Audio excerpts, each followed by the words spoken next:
how to raise mentally healthy kids, and the best way to parent. So thank you for joining with me today. So we generally spend a lot of our time talking about the struggles children have and experience, but often we talk about it from the perspective of how their emotion or distress impacts the family or us as parents or what happens at school.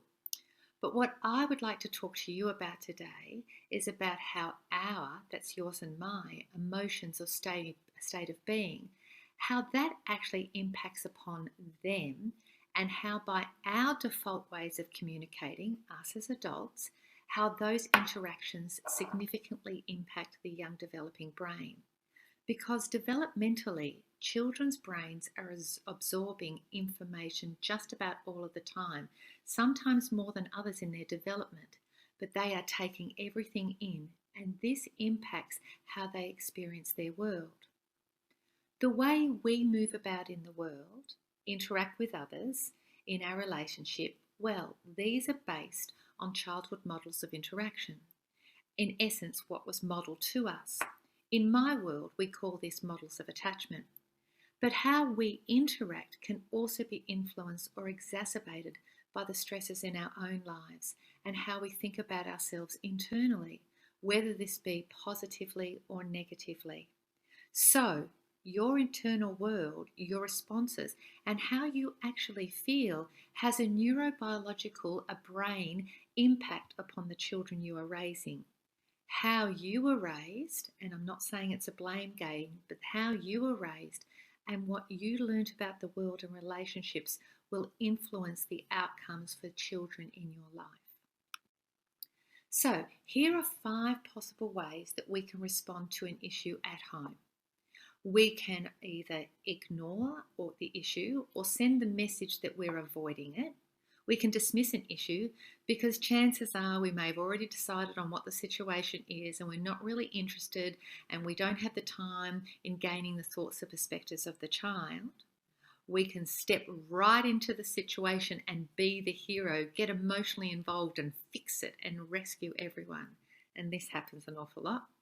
Or we can get angry and punish the child who might actually be coming to us for help. Or we can be intentional, thoughtful and calm and handle the situation in an assertive and productive way. A few people are really, really good at this, but for the rest of us, we might plan to respond in a controlled way. That might be our best intention, but the way it comes out, the way you end up interacting or responding may not be intentional at all. It just happens. And that's because, like I said before, your default will be based primarily in the early models of interaction and communication that you were exposed to in your early formative years. Who would have thought that the first 1,000 days would strongly influence you and me for the rest of our lives? How you were parented, how you were responded to and nurtured, the example of your primary caregiver's communication, how problem solving was taught to you, how you learned to move about in the world, and what relationships look like are learnt in those very, very early years. These maps or relational templates laid down early in your brain really come into the fore when we're under stress or busy or challenged in some way. So if they've been inadequate or haven't equipped you to be calm in the face of adversity, then when issues get under our skin and our calm and in good intentions fly out the window, we revert to type. If you've seen my talks before, you might be familiar with this little gem of a video, but it's worth watching again. Have a look.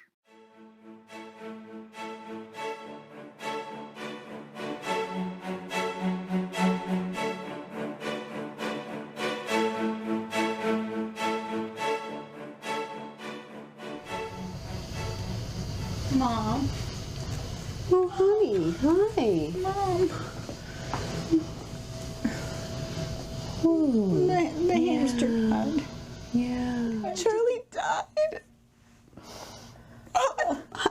We'll get another one. We'll get you another one. We'll get you another one. You know what? I know exactly who's got more, okay? But we have to get another one. We have to do this. We have to get another one. I'm going to fix this for you. We'll get another one, okay? Yeah, it's just, yeah. It's a little button. Yeah, that's what they do, and they get stiff. Yeah, you probably noticed that. Yeah, we'll take care of it. You know what? I'll have your dad take care of it. I don't want to touch him. I don't want to touch him. It's not a big deal, sweetheart. It's not a big deal. Hamsters, they come and go. They're like a dime a dozen. Didn't we just talk about this? You take no responsibility for things. Look at this. Look at, who puts your clothes away every day? You take no responsibility for anything. No wonder he died.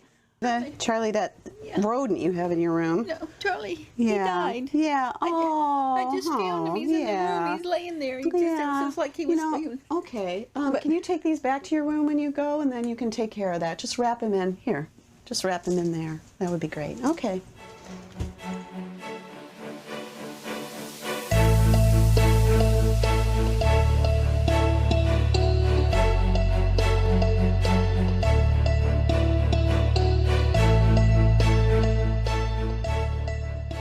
Mom, make it better. Make it better. You gotta do something. Charlie's dead. Yeah, Charlie's dead.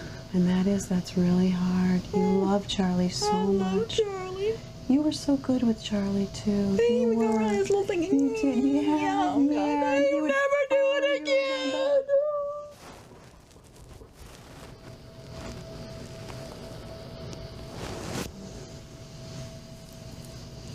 When you're ready, we'll decide what's best for parting with Charlie. And we're going to get through this together. We are. You're not alone. You're not alone. You'll be there for me. Yes. In fact, we're going to be there right now together. Let's go right now, and we'll take care of little Charlie. Okay, Mom. Let's go.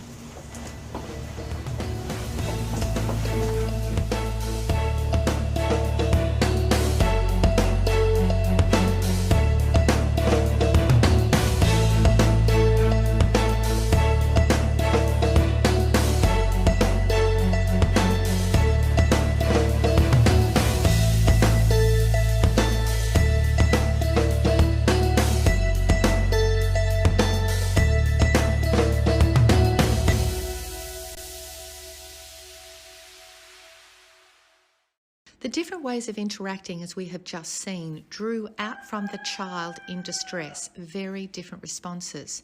So, if we choose to interact in a thoughtful, calm way, this can actually create much better outcomes, better environments, much safer spaces, and this will affirm and support others around us.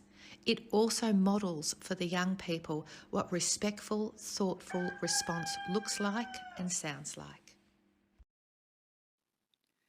So the reason why these early relational templates, these maps that get laid down in our brain, have such a profound impact upon us, why we carry these maps around in our brain and see relationships around us through those lenses, whether it be at work or in our home lives, is because we are neurobiologically, brain biology, designed for interaction.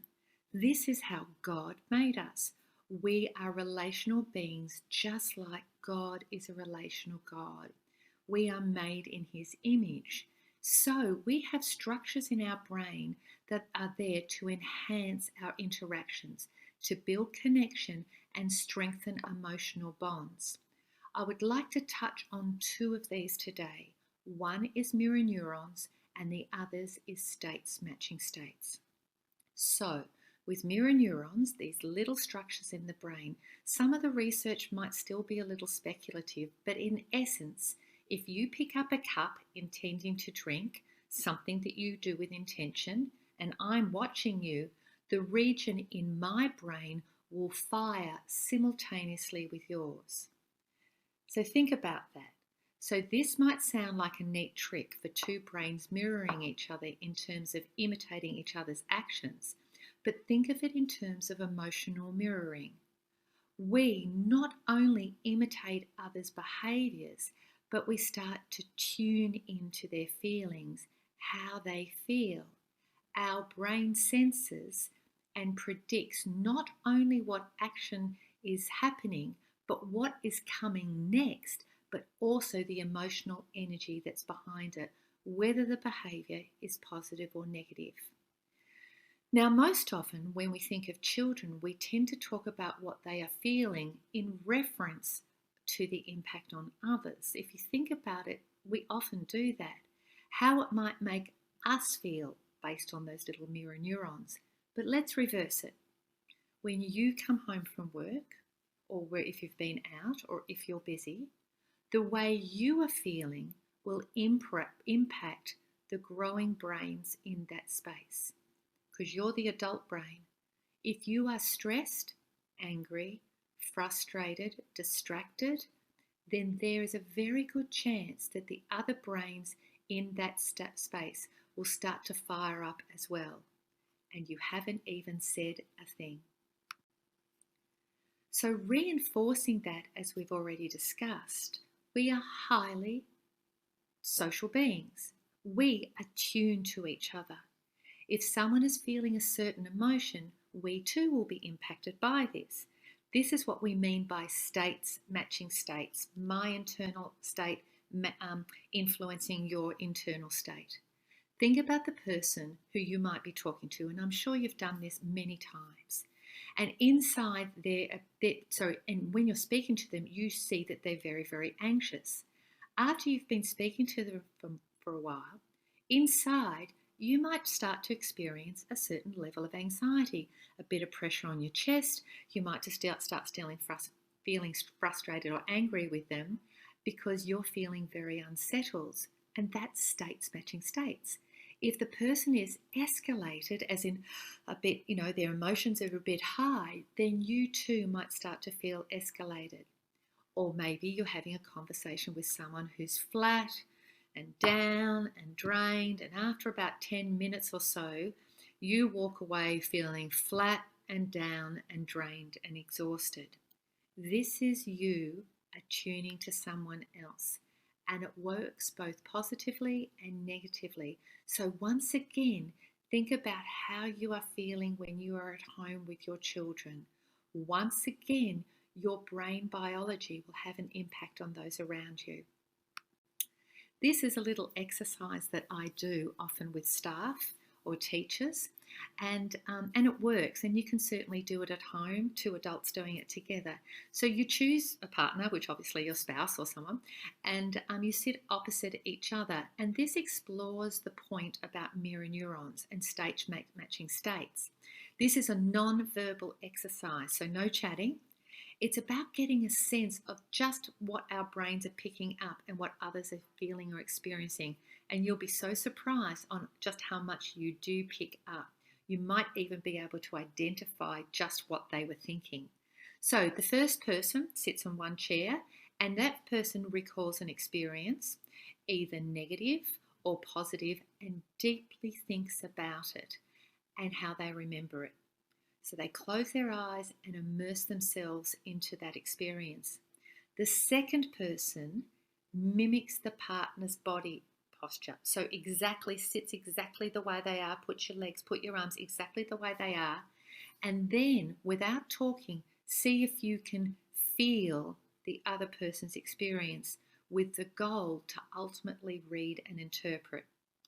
After a few minutes, share with your partner whether or not you felt that memory was positive and negative, and share what you just felt inside by just watching them, and then swap. And you'll be really surprised on just how much you pick up.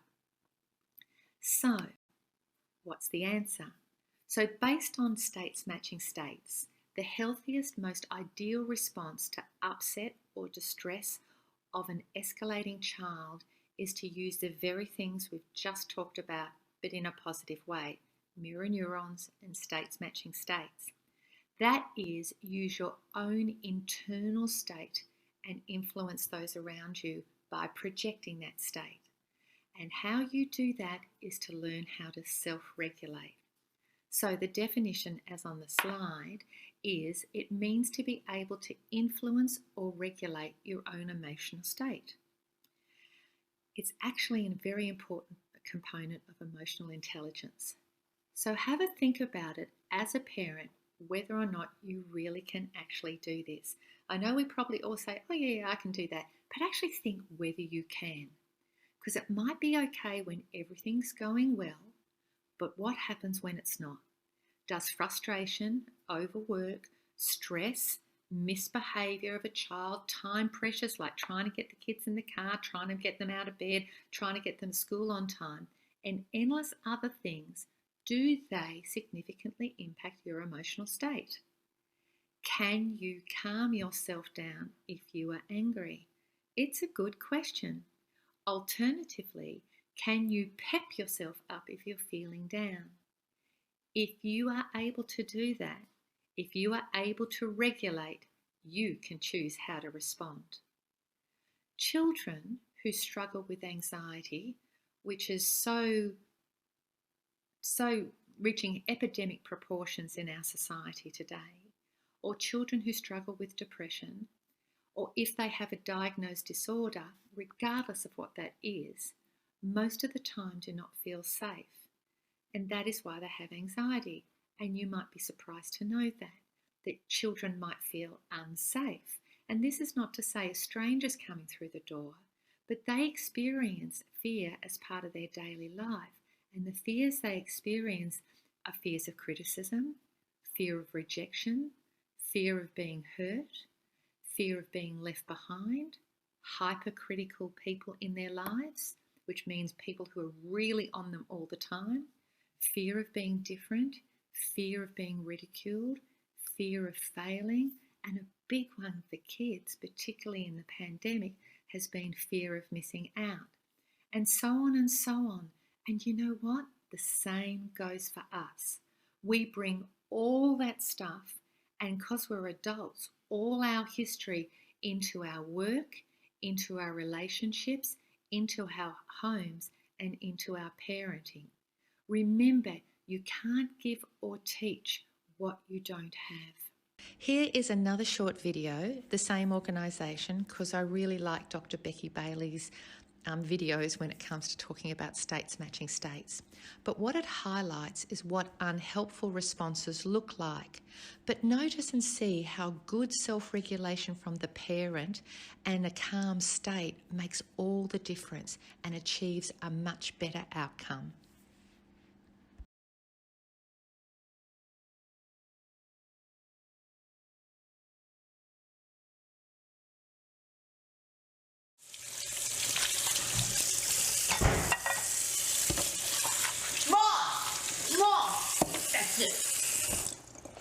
I hate my teacher. I hate my teacher. Yeah. You wouldn't believe what she did today. You would not believe. Mom, look, Mom, Yeah, I hate her. I hate, no, don't. I'm listening. Everyone. She picks on everyone. Yeah. Everyone. Yeah. I'm listening, honey.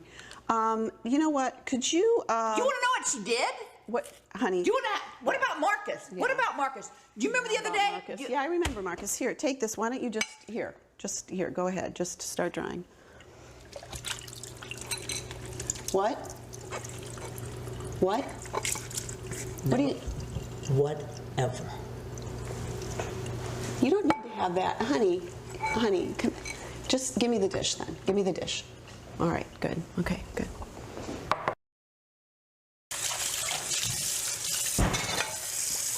Mom, you...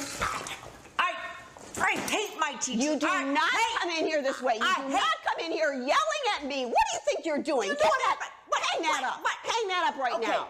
This is ridiculous. I've had it with your mouth. I have had it with your mouth. But, Mom! You want me to do this again? No. You pick that up. You pick that up right now. You pick this up. You... Mom!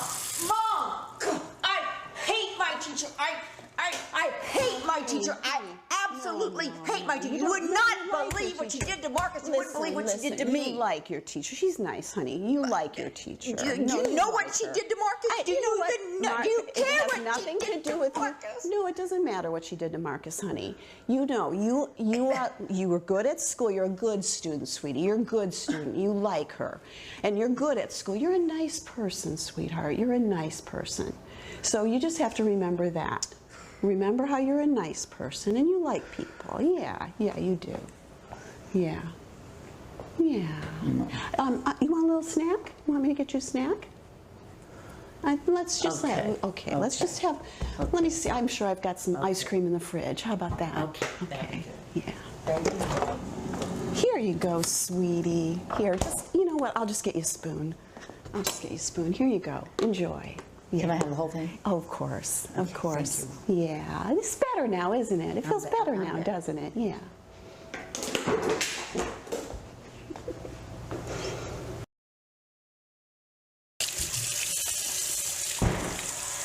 Mom! What? Mom! What happened? What happened?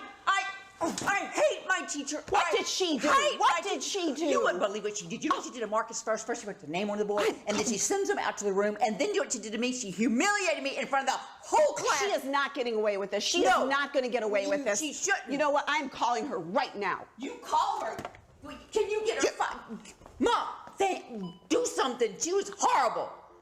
You know what she said to me? She said I was stupid. She said, No, I can't wait. She said I was stupid. She said, you know what? We're In taking front you of the out of that class. school. In front of the class. You know what? In You front know of the what? class. I'm going to call. We're getting you out of that school, honey. We are going to get you out of that school. We are going to make this better for you. Nobody treats my girl that way. Nobody treats my girl that way. Oh, Mom, thank you. You're welcome. Thank you. I know, 'cause I'm the one that you love. I'm the one that takes care of you. Yes, Mom. Yeah.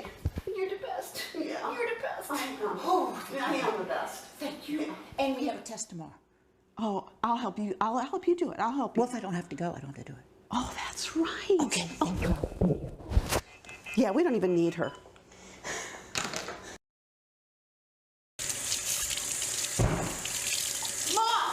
Mom, you wouldn't believe it. I hate my teacher. I hate my teacher. You would not believe what she did to me today. You wouldn't believe what she did to I want Marcus. it. Yes, and you're going to tell me. Take a deep breath. But Mom, okay. Yeah. Mom, okay. But I gotta tell you. Yeah. Okay. She calls us up in front of the school. Yeah. Right up at the front of the board. And she has us do these problems.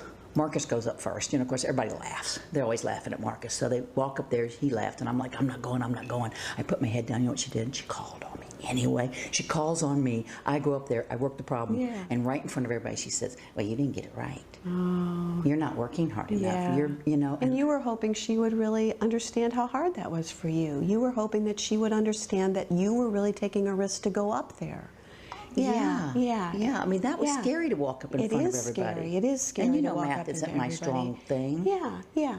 And it would have been so much more helpful if she had been able to really give you that encouragement, that confidence. And yet, Yeah. you did handle it. Yeah, I did. Yeah, you did handle it. You but, got through You know, it. and nobody laughed. Yeah. At least Marcus. Okay. Yeah, So- we'll work on that too. We'll work on how you might be helpful to Marcus too. Right now, what might be helpful to you? What might be helpful to you right now, and then we'll work on what might be helpful to you the next time she calls on you and you don't know what to do. Okay, so right now I just kind of want to go outside and walk around a little bit. Okay, yeah, because But I that's do one of the need ways. help with math. Because you know what? I'm feeling your hands, and I Yeah, can feel that I you're need to- really I need to- tense. I need- yeah. You're still frustrated. You're Yeah. still feeling frustrated. Yeah. So take a walk outside. We'll work on the math. Sounds like a plan. Okay. And then you know what we're going to do too? When that moment comes, when you're sitting at your desk, what is it that will help you? We'll find that. Okay. Yeah. All right. I'm going outside. See you, Mom. Yeah. Oh, honey, your pack. Okay, I'll put that.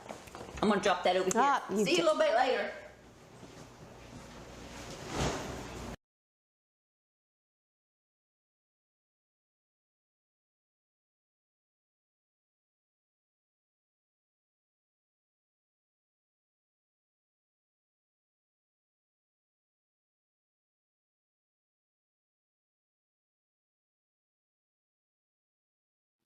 So, things change all the time, and we can get better at this the more we practice.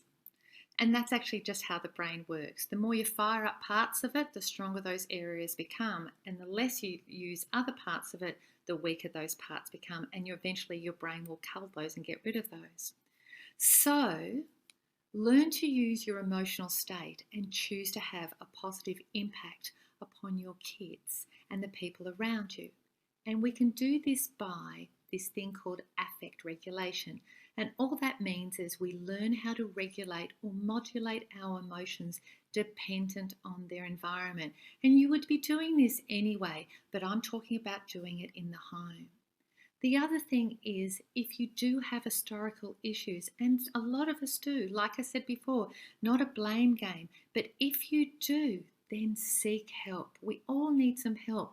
So go talk to a friend, go get some good cappuccino therapy. It's the cheapest therapy around, or find a counselor or a therapist and work through that stuff so it stops impacting and controlling your relationships in your work, in your home, with your family and your children. And choose to be positive. Positive people are just that, positive people. That doesn't mean they don't have any problems. These are the glass half full people who look for and find blessings in their lives and who choose to adopt a state of gratefulness. They are encouraging and supportive, calm and loving. And when you are with them, it's contagious. And that's because of the mirror neurons and states matching states. And choose to be a positive influence. I know as parents we don't tend to think of ourselves that way, particularly with our own kids, but you can choose to be a positive influence with your children. You can choose to engage and build, yes, even with your own kids. Remember that the Lord designed us for interactions. So when we are self-regulated, when that fear circuitry that fires up with anxiety is not firing up, we can build much better, healthier relationships based on respect, regardless of whether it's your own child or your spouse or even your work colleagues. And the flow-on effect of that, of recognizing that we might all have some stuff to work through so it doesn't impact our lives, particularly with our children, of recognizing that there's times when we become dysregulated and that our own emotional state is perhaps a significant contributing factor when there is turmoil. Well, when we can recognize our own part in what is happening, then we can choose to change it. And when we change it, we start to change how we think about others are feeling. We become more understanding, more empathic, more able to adjust to change, and more supportive. So, hopefully I'm convincing you that what's inside you, your feelings and your emotional state, about how you feel about yourself, this will actually be picked up by other brains. Remember, you're the adult brain, so your impact on your children is going to be far more powerful than their impact upon you. And I'm not saying you have to be a perfect parent, not at all. There's a concept called good enough parenting. We just have to tick enough boxes for our children to grow up to be healthy, well-adjusted, well-balanced citizens of the world. So, what do you do if you yourself have had a lousy upbringing or bad examples, or maybe you've just had a bad day, or if you are feeling lonely or inadequate? And what happens if you might be feeling all of that stuff and you just can't step out of it? What happens if you're stuck at home or in lockdown, or it's just a bad day at home? Well, first of all, it's time to put some good self-care in place. That is the number one go-to before you do anything else. So understand and acknowledge that you are designed in a very particular way by God. But because of that amazing, amazing body and amazing mind that you've been gifted with, you can use those mechanisms that have been put in place for you to feel better and stronger. And so some of them are: go for a walk in the sunshine. And you might go, that sounds too easy. But it releases serotonin, which is a mood stabilizer. It also, because you're exercising, releases endorphins, which makes you feel better and healthier. The other thing is ask for a hug. This might be hard for some people, but if you ask for a hug, this releases oxytocin, and oxytocin is the love hormone. Don't drink caffeine, which is a stimulant and just hypes you up. But if not drinking caffeine stresses you out, then try decaf. Eat well and definitely 100% limit your screen time. I find parents are sometimes a lot worse than kids. And as we've discussed, learn how to self-regulate. Breathing is the key to this. Not so much the intake breath, but the long external breath. That's the one that'll help you calm down. And the reason is because when you breathe in, it pushes down on your diaphragm pushes down on your vagus nerve, which is wrapped around some organs, which sends a message to your brain to calm down. So it's this really lovely calming mechanism. So breathe.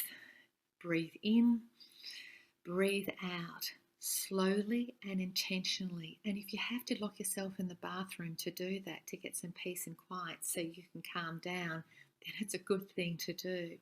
So breathe in, breathe out again and again until you find yourself regulating. Can you imagine our homes if we all did this? If instead of reverting to the way perhaps we internalised the world growing up, the way we thought about the world, and maybe some of the problems we encountered and took on along the way, if we did this instead of reverting to that, to reverting to type, if we chose to be regulated and chose to be positive, imagine what they would look like for our children, and imagine how that would impact them as they move through their lives. Well, it is possible. You have a marvellous brain because you've been fearfully and wonderfully made. Thank you so much for your time. I hope it's been helpful. Just remember, we just have to be intentional. Thank you. God bless.